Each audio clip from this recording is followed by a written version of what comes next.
পৃথিবীতে 3 শ্রেণীর মানুষের দোয়া কখনো ফেরত দেওয়া হয় না। এক নাম্বার হলো আল্লাহওয়ালা মুসাফিরের দোয়া। আল্লাহওয়ালা মুসাফির।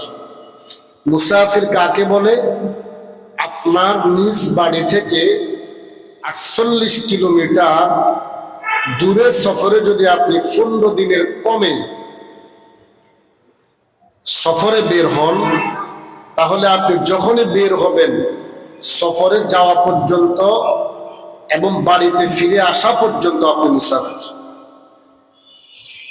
আমরা বের হওয়ার পরে এটা মনে করব না ওইখানে গেলে মুসাফির হব না। আপনি যে নিয়ত করে বের হয়েছেন 15 দিনের কমে সফরের নিয়তের উদ্দেশ্যে, সেটা যদি 48 কিলোমিটারের দূরে হয় তো আপনি মুসাফির হয়ে গেলেন। তো আল্লাহওয়ালা মুসাফির যদি দোয়া করে, আল্লাহর হাবিব বলেন তার দোয়াটা সরাসরি কবুল করা হয়। 2 নাম্বার মাজলুমের দোয়া। মাজলুম বলতে অত্যাচারিত, রাষ্ট্রীয় সরকার কর্তৃক হোক অথবা পারিবারিক হোক। পারিবারিক বলতে কেমন? যেমন আপনার বাবাই ধরেন এক সন্তানকে সব সম্পদ দিয়ে দিছে, আপনাকে কিছু দেয় নাই, আপনি এক প্রকারের মাজলুম। 2 নাম্বার, কোন এতিমের সম্পদ কেউ আত্মসাৎ করলো, এতিমটা মাজলুম। 3 নাম্বার, কোন ভাই যদি ভাইয়ের সম্পদ আত্মসাৎ করে, ও ভাইটা মাজলুম। সে যদি কোনো জায়েজ দোয়া করে, বদদোয়া না, সে যদি কোনো জায়েজ দোয়া করে, আল্লাহ পাক বলেন তার দোয়াগুলো সরাসরি কবুল করা। 3 নাম্বার, কোন পিতামাতা যদি সন্তানের জন্য দোয়া করে, কোন পিতামাতা যদি সন্তানের জন্য দোয়া করে, আল্লাহর হাবিব বলেন কোন শ্রদ্ধা ছাড়া দোয়াটা কবুল করা হয়। এজন্য কখনো বাবা মা যারা আছেন, মাইকের আওয়াজ যতটুকু যাচ্ছে, যত কষ্ট হোক সন্তানদেরকে বদদোয়া দিবেন না। অনেক মায়েরা, অনেক বাবারা অনেক সময় রাগ হলে বলে খোদার গজব পড়ুক, রোডে অ্যাক্সিডেন্ট হয়ে মরুক, বলে কি বলে না? এগুলো বাবা মার জন্য নিষেধ, কারণ বাবা মার দোয়াও কবুল হয়, বাবা মার বদদোয়াও কবুল হয়, করা যাবে না। আর সন্তান যদি মা বাবার মৃত্যুর পরে দোয়া করে, আল্লাহর হাবিব বলেন দোয়াটা ডাইরেক্ট কবুল হয়ে যায়। এজন্য আল্লাহর হাবিব বলেন মা বাবা ইন্তেকাল করার পরে মা বাবার কবরের সামনে চলে যাও আর আল্লাহর দরবারে হাত উঠাইয়া বলো রব্বিরহামহুমা কামা রাব্বায়ানি সগীরা।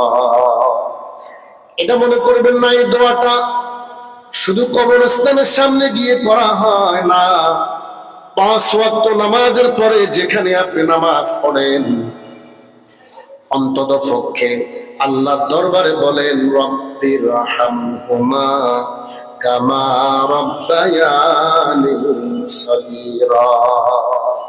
নেক সন্তান যখন বাবা মার জন্য দোয়া করে আর কবরের সামনে গিয়ে যদি দাঁড়িয়ে কান্নারত অবস্থায় চোখের পানি ছাড়িয়া দোয়া করে, আল্লাহর হাবিব বলেন আল্লাহ পাক ফেরেশতাদেরকে বলে, ফেরেশতারা রে তোমরা দেখো এবং সাক্ষী থাকো, আমি কবরবাসী ওই আমার বান্দাটার বাবা হোক মা হোক তাদেরকে মাফ করে দিলাম। তবে হকুল ইবাদ, আপনি বান্দার হক নষ্ট করে কবরে গেলে সেটা মাফ করবে না। বান্দার হকের প্রতি আপনাকে যথেষ্ট পরিমাণ সচেতন হতে হবে। যদিও তা 1 টাকা হয়, যদিও তা কি হয় 1 টাকা হয়।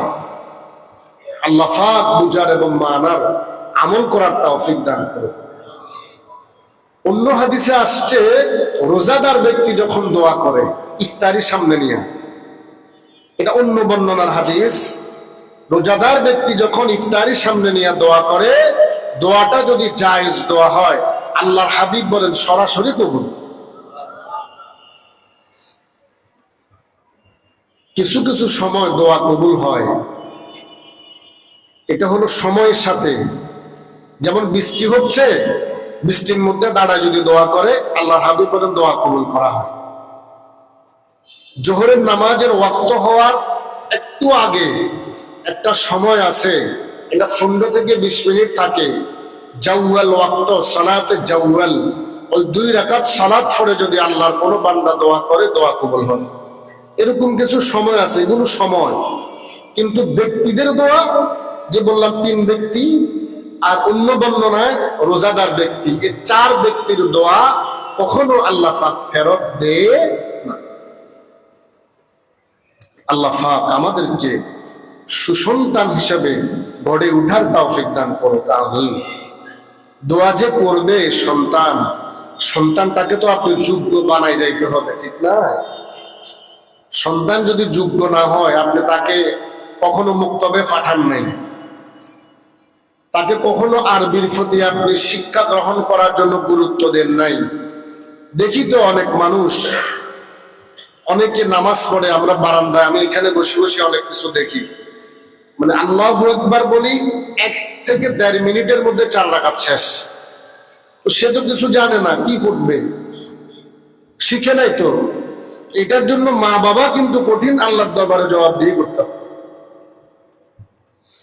আর যে মা বাবা সন্তানদেরকে আলেম বানায়, সন্তানদেরকে কোরআনের হাফেজ বানায়, মুসিবতের ময়দানে আল্লাহ রাব্বুল আলামিন এমন নূরের টুপি পরাইয়া দিবে, মা বাবার মাথার মধ্যে সূর্যের কিরণ অপেক্ষা ওই টুপিগুলো জলমল জলমল করতে থাকবে। আর মানুষগুলো জিজ্ঞেস করবে, এরা কারা, এরা কারা? ফেরেশতারা বলবে, এরা হলো দুনিয়ার ওই সকল মা বাবা যারা তাদের সন্তানদেরকে দুনিয়ার জমিনে দ্বীনের ইলম শিক্ষা দিয়েছেন। সুবহানাল্লাহ।